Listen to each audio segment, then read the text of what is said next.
What is going on, FA Nation? Jon Impemba here with James Grande. Welcome into the Fantasy Alarm MLB DFS Playbook Preview Show. We got another day baseball ahead. Thursday, 1 p.m. Eastern Time over on DraftKings. We got a 5-game main slate, and pitching could be better. I'm sure. Why do you say that? I'm Why do you say that? I'm sure that there'll be a good pitching performance or two on this slate. There's going to be one guy that for sure is going to be 90% rostered on this one. It's going to be Gavin Williams. I bet Gavin Williams is going to be the highest rostered starting pitcher on the slate going up against Chicago White Sox. Even though he has not had the greatest of starts to his season, undoubtedly, I would assume he'd be the top rostered pitcher. But price-wise, two guys. Jose Soriano is your top price starting. Zach Littell, 8,500. We're not dealing with the stars here. Now, the other day, we had Zach Wheeler and Chris Sale, two Cy Young candidates, combined to give up 12 earned runs. So sometimes top pitching doesn't play like top pitching, and bottom pitching doesn't look like bottom pitching. We had the Wednesday main slate during the day baseball. Jack Flaherty, lights out. Max Fried, lights out. Max Meyer, lights out. Taylor McGill walked eight straight balls to open that game, right? So there's some give and go with the pitching here. We will obviously break this down position by position. It's a shorter show with 5 games. No live show, obviously, because there's only one other game on Thursday. It's a 7 p.m. game, so this is our breakdown and preview. Chicago-Cleveland, as I highlighted, Gavin Williams could be one of the more chalkier plays. Could also be rain, apparently. There's rain. Could also be rain. The rain symbol on that bar. So we'll see. We got Coors on the 5-game main. If you're a Brewers fan, you've been loving what your team's been doing. A lot of runs being scored from Milwaukee these last 2 games. And a new starting pitcher making his Milwaukee debut in Coors to finish out this series. We'll discuss that as well. We appreciate you guys all tuning in. You got that QR code right up there on the top right of your screen. You can scan that to get the free trial offer going on right now. Get in our Discord, check out the playbook for free, and all that good stuff with it. FantasyAlarm.com/win. That includes our Masters playbook. So if you're watching now on Wednesday night and you haven't made your Masters DFS lineups, you can go check out our Masters playbook from Jacob Parry there to get you ready for Augusta on Thursday. Let's dive into it. Jose Soriano's $8,800. Zach Littell's $8,500. Gavin Williams and Chris Bassett round out the 8K tier. Those are your top 4 starting price pitchers. As I said, I would imagine that Gavin Williams against Chicago would be your top option. He was great during spring training. He has not been great during the regular season. Do you have faith in him turning it around in this matchup against the White Sox tonight? Yeah, he's a good pitcher. Obviously, he hasn't looked good. And the Royals, I don't believe, are striking out all too much. The Angels do have some thump in their lineup because Kyron Paris exists in the world. Yeah. Mike Trout exists in the world. Like the best 1-2 comment. Like who needs Shohei Ohtani when you have Kyron Paris, Mike Trout, right? Like what better duo than that? So yeah, I mean he's run into two better teams. Not a lot of strikeouts. That will change. Gavin Williams is a good guy who misses bats, so he will be super popular. I understand wanting to get there. I also understand, like, you look at every slate and you're like, okay, we already know. Like, we didn't even break anything down. You were just like, yep, that's going to be the guy that everyone just, like, drunkenly clicks, right? And we haven't been really wrong on that call yet, right? Like, nope. But, like, you can always go against the drunkenly clicks, right? Yeah. Like, I'm just clicking this guy even though he hasn't pitched well because the White Sox stink. But that's not always the best strategy. Like sure. I'm not sitting here saying I have that strategy because I'm looking at the rest of pitching as I might also just drunkenly click Gavin Williams, but yeah, he's going to be the chalk. Obviously, like if Soriano keeps the ball on the ground, that would be wonderful. He is a very heavy ground ball pitcher. You need to be a ground ball pitcher in Tampa Bay with the ball when the ball flies out. So an afternoon Tampa Bay game. I mean, I don't love that he allowed 2 home runs, but like 16 of his 19 outs that he has are 16 ground ball outs and 5 fly ball outs. 21 total outs. Jesus, math is so difficult right now. So like I'm comfortable with Soriano as long as he does keep the ball on the ground. I feel the same way about Littell, but how is he supposed to keep the ball on the ground? He doesn't. He is like a mixed bag, and let's say it, John. Angels offense is a little scary right now. They're a little scary. We'll address Kyron Paris when we get to second base. We'll talk Kyron Paris when we get there. Yeah, you know what? Listen, good on him. Maybe it's real. I don't know. We'll talk about it. You know what? I'm playing Chris Bassett in this slate as well. I played Kevin Gausman in our seasonal league against Boston. Shut them down. The Red Sox lineup has gone as cold as the weather, as it is in Boston, as we kind of threw out there. It's going to be another cold day in Boston on Thursday. Bassett, though, against the Mets and the Orioles, just 1 earned run allowed over 12 2/3 innings. How about 16 strikeouts for Chris Bassett against the Mets and Orioles? That's kind of a big number. Tonight, we saw Kevin Gausman, 10 strikeouts against Boston here. They definitely have some guys that are not fully locked in to start the year. We worry about lefties, obviously, in a lineup with Bassett, but he's faced teams that go heavy lefty, and he has had success against them so far this year. So I'm good running Chris Bassett out there against Boston in this spot at $8,000. He's a good pitcher that just has struggles against one side of the plate, right? Like it's been that way for a while. Like when he was in Oakland, good pitcher. Went to the Mets, good pitcher. First year in Toronto, 16 wins. Yeah. He's been a good pitcher for like quite some time. Obviously, the strikeouts are way above his head, like that. And you've been first one to talk about like the Mets don't strike out, and he had 9 strikeouts against them. And his career K9 high is 9.1. He's at 11.4 right now. So like obviously he's pitching a little above his head. Expected ERA is low. His FIP is low. His xFIP is low.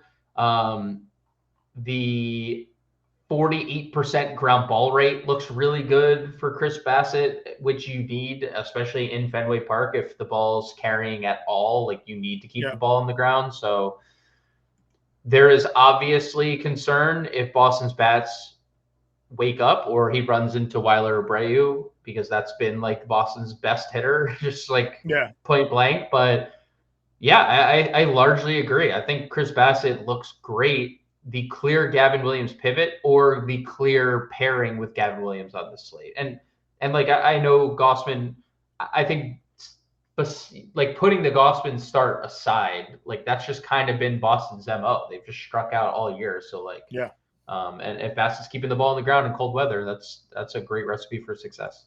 Yeah, just calling a little bit out, dude. The Mets right now on the year, again, obviously we're only 2 weeks in at this point, essentially. 18% strikeout rate versus right-handed pitching. And he had a huge strikeout game against them. Baltimore, just a 21% strikeout rate. So 2 teams, bottom half of the league, one at the very bottom of the league, and strikeout rate versus righties, and Bassett was able to get it done there. So like him in the mid-tier on shorter, obviously again a shorter slate.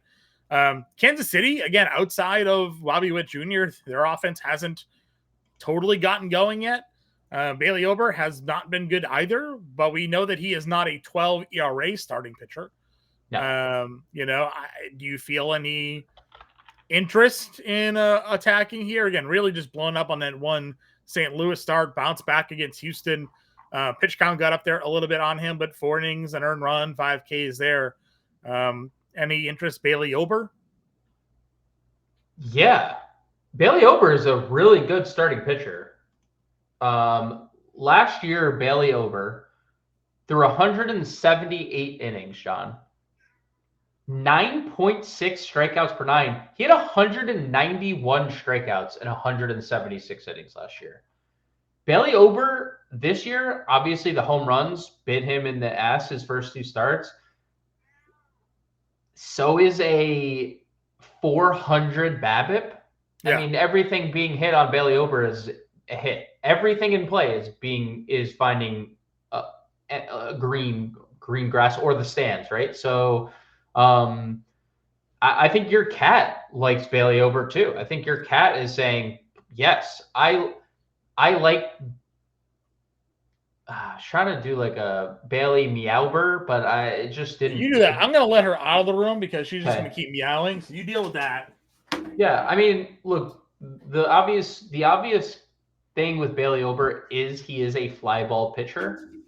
Since 2021, Bailey Ober has a 49% fly ball rate allowed. So like that is in the cards. Every year he has allowed basically over 1.3 home runs per nine. But like 4 home runs per nine and the BABIP, all this stuff is going to crash back down to your regularly scheduled program. Yeah. Probably sooner than later. So yeah, I mean, on a short slate with like limited, like legit options, I would absolutely have no problem clicking Bailey Ober for any format because he's a good pitcher who's just had a bad start. Yep, agreed with you. Walker Buehler had a good spring, has not again had a really great outing so far with Boston. You know, the just getting hit around Texas, St. Louis, tougher spots.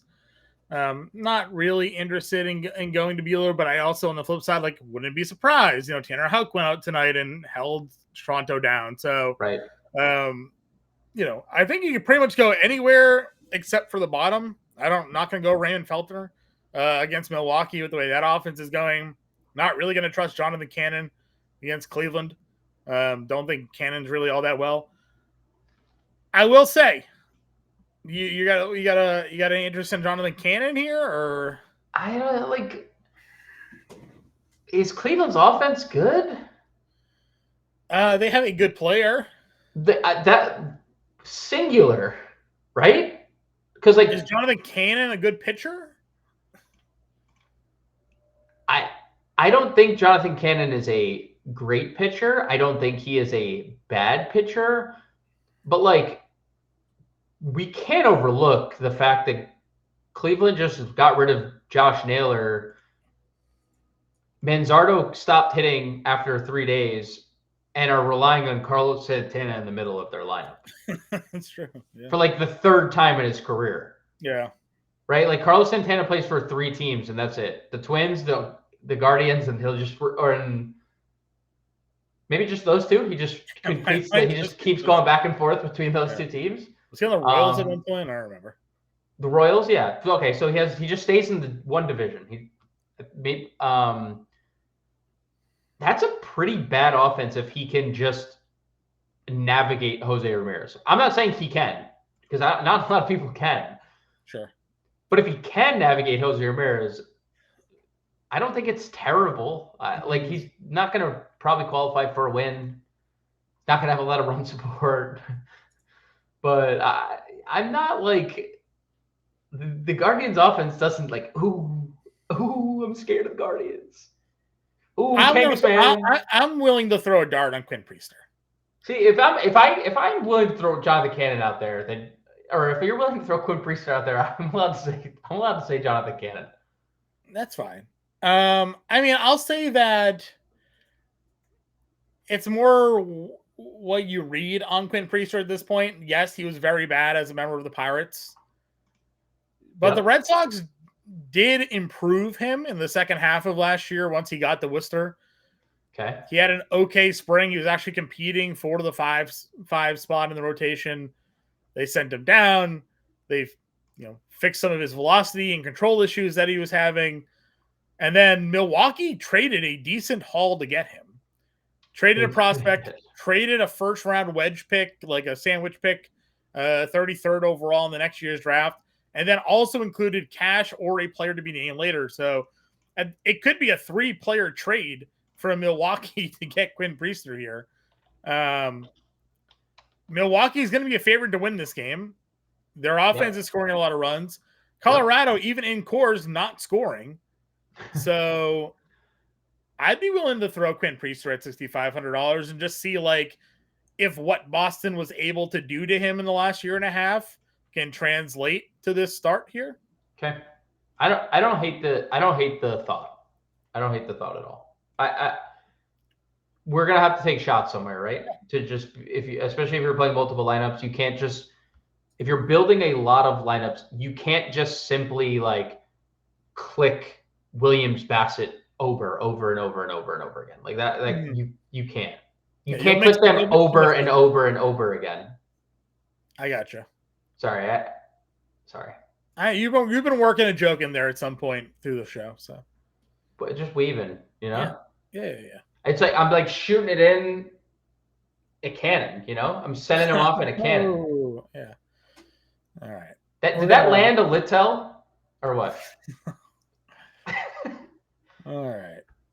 All right. I'm gonna let you keep going. You know, you deserve to, you know, let your jokes run today. I know it's over. It's over. Let's just Let's just walk on. Dude, I'm a little Soriano, okay?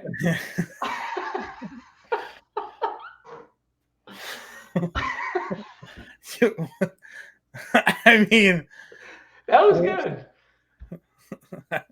What else we got? I know you felt that one. I know you felt that one. Yeah. What else do we got it? So, all right, we're gonna move on to the catcher. Almost every pitcher. I was gonna say I don't know if you can. I don't know if you get the will. It's so funny, dude. I have the will. I got nothing, so I can't do it. That was good. All right, we'll snip that one. Let's go to catcher. Where are we gonna go?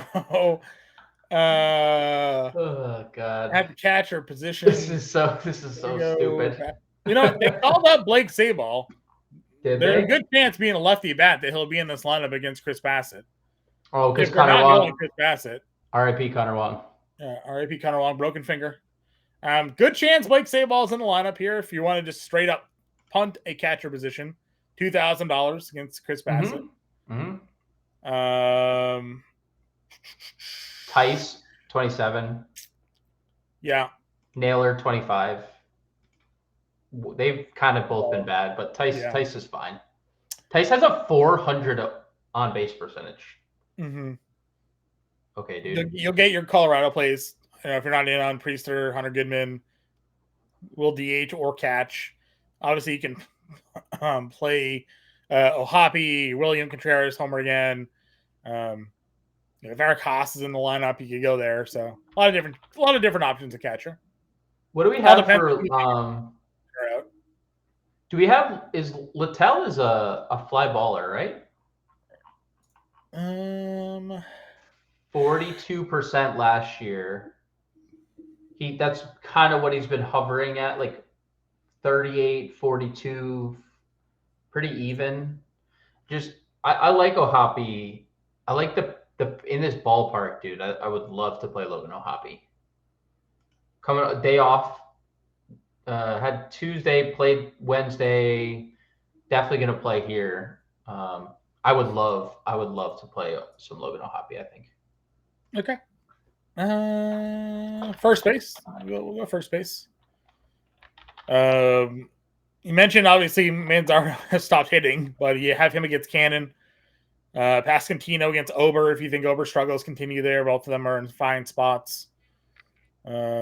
I'll go back to Aranda. I mean, again, I know Soriano ground ball pitcher. But the price for Aranda just still feels too cheap. They pinch hit for the dude. Yeah, it's annoying, dude. 2-2 with a double. And yeah, off DeGrom. Like, what are we?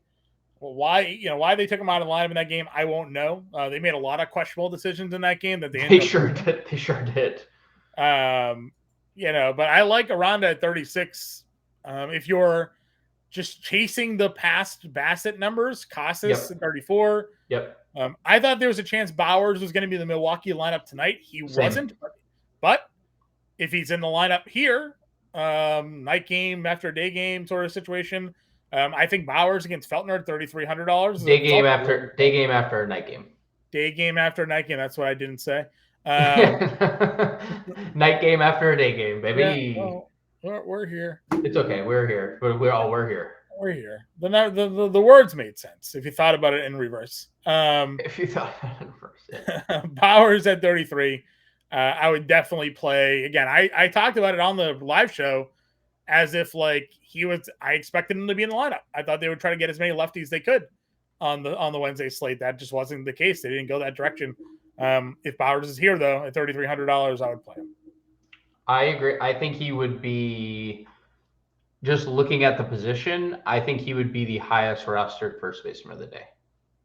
If he's in the lineup, I think it's like such an easy position to click a punt and move on. He would easily be the highest rostered by like a mile. Sure. Let's see. Anything else down here that you'd play? Not obviously a small player pool, so. I don't think there. I mean, I would play Tolia. I know he's been a corpse. They moved him down to 8th on Wednesday. I would play Tolia. Carlos Santana did homer on the Wednesday slate. I would probably play Carlos Santana. Homers in 2 of 4. If you don't believe in Jonathan Cannon. Sure. Second base position. Terang had another good night tonight. Again, he had a 440-foot homer the other day. He's got 3 homers already on the season. This was not a power hitter, but dude, he's a big guy. He's a big dude. Yeah. He's a speedy guy. He's tall. Like, he's really tall. I didn't think he was this tall. Yeah. Yelich just hit 465, by the way. So that's far. Balls flying out in course. So right? If you want to stack your brew crew here, go for it. Brandon Lau, big fan of that, $4,800. Again, we think there's a lot of power there. Fighting the ground ball pitcher certainly can be a little bit troublesome, but you have it there. Jimenez obviously continues to hit the ball pretty well. Bueller struggling. And then we'll just get to it. Kyron Paris has 4 homers in the last 3 games. I'm not apologizing for my Kyron Paris detractions. His numbers to me don't make sense. He was horrifically bad at all levels of the minor leagues in terms of batting average, on base percentage, and all of those things the last couple of years. However, this offseason, and we have seen this for whatever reason happen before, this offseason he worked with Aaron Judge's hitting coach, adjusted his approach at the plate, and he's got a 440 average with 5 homers and a 1,600 OPS. He's got an over 500 batting average in balls in play. Yeah, it's absurd. One of his homers tonight would have only been a homer in half the ballparks in baseball. They're playing in a minor league field, but they're still playing in that minor league field for this game. They are. It's going to be a day Tampa Bay game, which means it is warm, potentially humid, potentially wind blowing out. Facing a fly ball pitcher in Zach Littell. Yankee Stadium dimensions. Yeah, Yankee Stadium dimensions. There are a lot of things that where if Kyron Paris went out and homer again on Thursday, I would now be less surprised to see it happen. But I am very much still on the sell high now Kyron Paris train than the expectations that this kid is going to go hit 40 homers and steal 30 bags for the Los Angeles Angels this year. So yeah, ride it high, enjoy the wave, put him in your lineup. Even DraftKings is like, this kid's not doing it. He's 3K. They're not touching his price. But at this point, on a 5-game slate, if you want to play Choreo and Coors, you might as well plug the 3K second baseman that's hitting homers every day. So I will concede this specific instance on Kyron Paris in our lineups. Can I also, I think like the power is obviously what it's been, right? Like it's crazy. He has a bottom percentile exit velocity according to StatCast, but he is Yeah. barreling like 99% of the balls he is hitting. Is he using a torpedo bat? I'd have to check Yahoo to find out. Okay. I would say like there is a like I don't disagree that like there's been a lot of things and we can't be on the side of the fence of like this pitcher is going to struggle because the numbers say this, right? And not also address like, okay, this dude is playing out of his mind, but the numbers also tell us he's playing way above the actual level that like he's got a 500 something batting average in balls in play. Like, right. That's insane. But what I would say is where I don't think the power continues, he is fast AF. So like he could also beat you on the base paths. Yes. He also had a 30 hit tool, according to his prospect report, which is basically the bottom that they'll give a ranked prospect. Right. So again, we've seen guys change approach and all of a sudden they're huge hitters, right? Like Jose Bautista is one of those guys. Now, this is not Jose Bautista, obviously, but you go look at Jose Bautista prior to Toronto. Yep. And then all of a sudden he changed his approach. He opened his stance, his bat speed got quicker. And for the next 5 years, he was one of the most prolific power hitters in the game. Josh Donaldson did the same thing in Toronto. Yep. So I don't think Kyron Paris is going to do that, obviously. The bat speed is fine. It's like 72, 73 miles an hour. It's pretty good. His exit velocity on again, it's like 88 is his average exit velocity, which is like very bad. But he's just making really, really good contact, and that's resulting in what we're seeing here. And again, 3 of his 5 homers now on the year have come in the George Steinbrenner field. So right. We'll see. We'll see what happens. Over under if you're single entry tournament, 50%, 49.5% ownership in single entry at $3,000 tomorrow. When you factor in the position that he's had dual positional eligibility, and he has dual eligibility, it's probably over. If he was just second base only, I'd say probably under. I think more people get to Terang, but yeah, and because you're not going to play any other values, you're not going to play like David Hamilton played today. You're not going to play him again if he's even in the lineup. You're not going to play like a Kevin Newman, so. No, I think it's Paris, and I think it's Terang here at this position. Yeah, basically, it's. I mean, he's going to be, and Christian Campbell, you can always throw Christian Campbell in there. I feel like he's eventually due for a day off. He hasn't had a day off yet, but we'll see.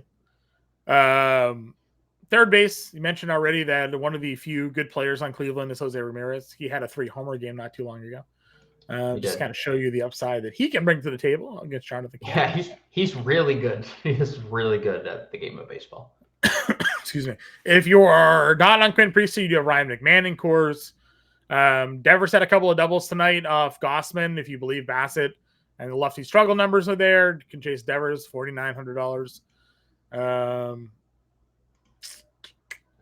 Where would you go next? Caballero tripled tonight. He's 34. John, I just got a tweet from our good friend at Cam DFS 325, aka Cam the Man 325. He tweets at me, coincidentally, right after we talk about Kyron Paris. Kyron Paris is giving me Reese Hind vibes. Yeah, right? That was a perfectly timed tweet. And Reese Himes, if you remember last year, had that 7-game stretch where he was the best player in the history of baseball. And then they sent him down and never called him back up. And he never played baseball again. Yeah, that's a good one. Still don't know where Reese Himes is. Still don't know where Reese Himes is at this very moment. I'll tell you what, right now, Cincinnati could use a Reese Hines in their lineup because they got probably nothing in that thing. They could probably They use a Reese Hines. nothing in that They lineup. could definitely use a Reese Hines in their lineup for sure. You'll get obviously some Milwaukee chalk probably here at third base. But otherwise, I mean, I don't know. We're like third base, this position, not overly appealing to me. I like Ramirez. I like Devers. I know Bassett is a pitcher that we like, but Rafael Devers has looked good and is a lefty, and that profile is still successful against Chris Bassett. So Devers would be the guy. I would play Ryan McMahon. I know it's super boring and he's super boring, but I would play Ryan McMahon in Coors. Willie Castro's a good baseball player, does a lot of good things, has good eligibility. That's probably it. I don't have like a deep desire to play many others here. Sure, I'm with you. Caballero hit a grand. I don't know if he'll be in the lineup, but he hit a grand slam. Yeah, grand slam. I said triple. He grand slammed. He tripled the night before. Yeah, triple the night before grand slam last. I mean, it's like not my favorite, but I get and you know it. what? I don't think many people are going to be on Tampa Bay because Soriano is a top price pitcher, right? Yep. So yep, you got a low roster. And he gets a lot of ground balls, so it's like not exactly the recipe for success, but bad ballpark if he elevates the ball at all. Agreed. Shortstop again. Bobby Witt is here. Ezekiel Tovar up top there as well. Another position though, on just because of 5-game slate kind of runs out of talent. So this might be a spot where maybe you just plug Bobby, and if you can afford it and move on. Question mark. I definitely like Bobby Witt if we can get there. I definitely like Billy Ober on this other side. So like I'm good with either side of the fence you land on. I think Tovar is definitely fine on Bichette in stacks. Mm-hmm. I don't like Michael Wacha had such a strange year to me last year.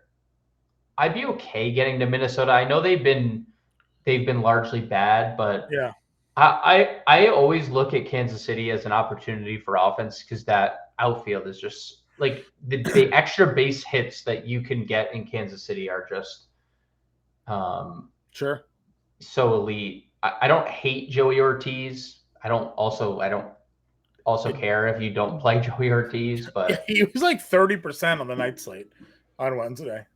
I mean, he had a really good offensive year last year. If you remember, he hit lefties really well. He has not hit anybody well at all this year. So, I don't know. Probably not going to him at 4K, but yeah, you know, in a stack, if you're full stacking, I'd be okay with it. We got a NATO return yet? Let's see. Nothing yet, but he's been raking apparently during his rehab, so could be soon. All right, outfield. Chourio and Yelich continue just to hammer in Coors, so if you can find a way to get them in your lineup, you'll be likely set for some success. Same thing with Brenton Doyle versus righty. Yet if you're not buying into Quinn Priester at $5,100, 3 guys that I think will have a lot of ownership on this one. No, there's no wrong answer. Right. None. I mean, Chourio looks better than everyone because he just has been so incredible. But there's no talent there. Is insane. Go ahead and save the tweet that you had sent to us earlier today. Jackson Chourio, if he was sent to the PCL right now, after spending a full year in Major League Baseball, would be the youngest player in the PCL right now. Yeah. That is actually like something that shouldn't happen because he's already played a year of professional baseball. You don't see that. Chourio, Soto, right? Those are the last 2 that really like Harper. Those are like the teenagers, right? Yeah. You just don't see that anymore. No, he's ridiculous, and continues to be ridiculous on these core slates. So 100% buying in at 6K. Again, Yelich hit 468 tonight. So that back's feeling good.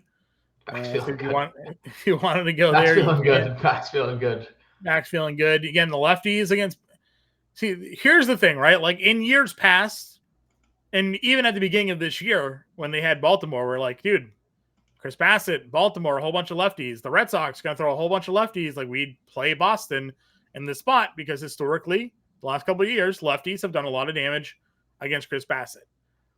I'm not confident in that happening the way he's been pitching so far this season. So while there's Duran and Abreu and Devers and Casas and Sabal again, as I mentioned, probably the mid-price catcher that's going to be in the lineup here against Boston for Boston against Bassett here. Just not really sure that it's where I want to go.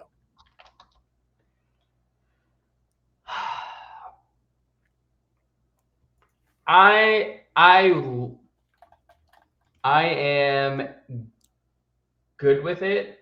I'm good if you stack Boston. I'm also good if you don't, because I think Bassett's a good pitcher. So Weiler would be is the meat of your stack with how good he's been. So yes, yep, he's been fantastic.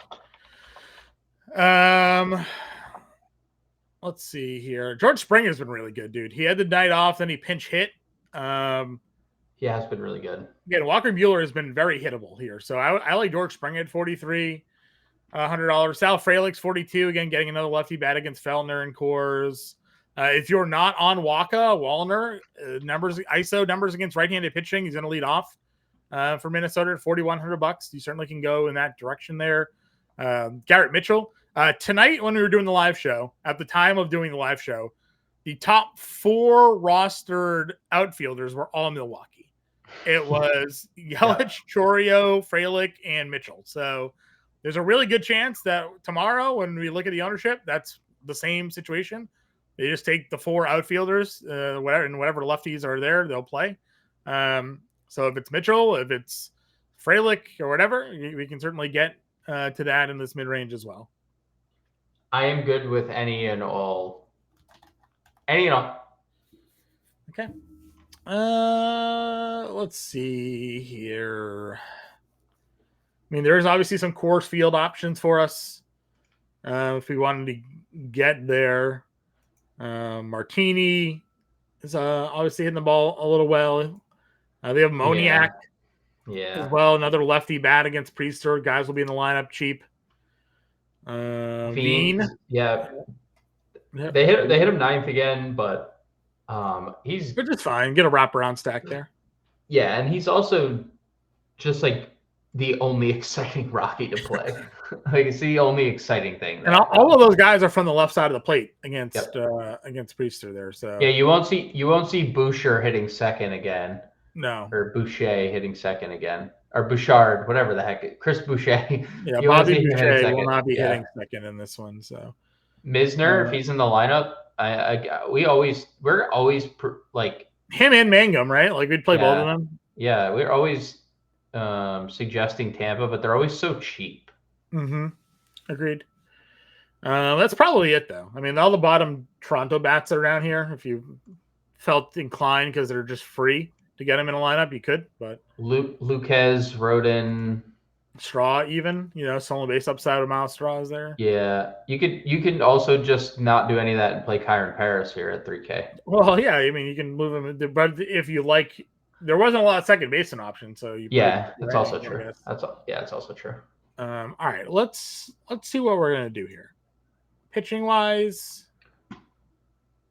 I mean, we probably Bassett was or Ober would probably be the 2. You like that over Gavin? No, I assume we would play Gavin. You and I typically build from the single entry mindset, so yeah, I think Gavin Bassett could be a spot for us here.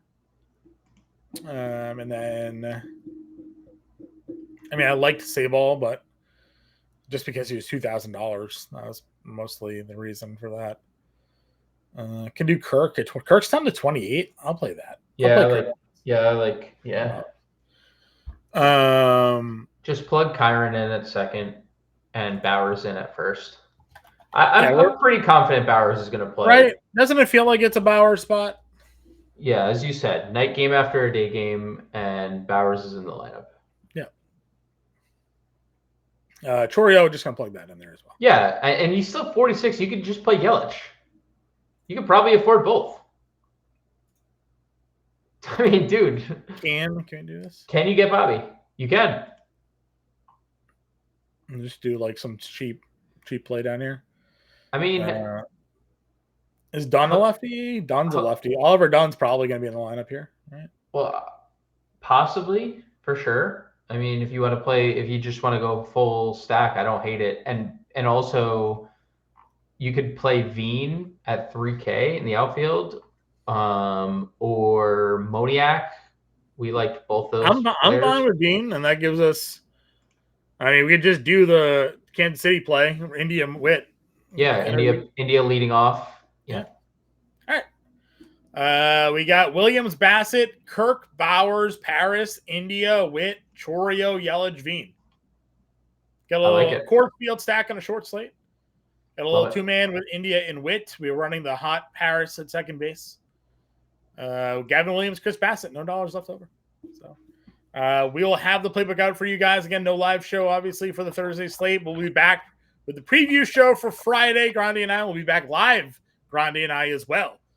First time this week on Friday there. So we'll check you then. Good luck, and we'll talk to you later.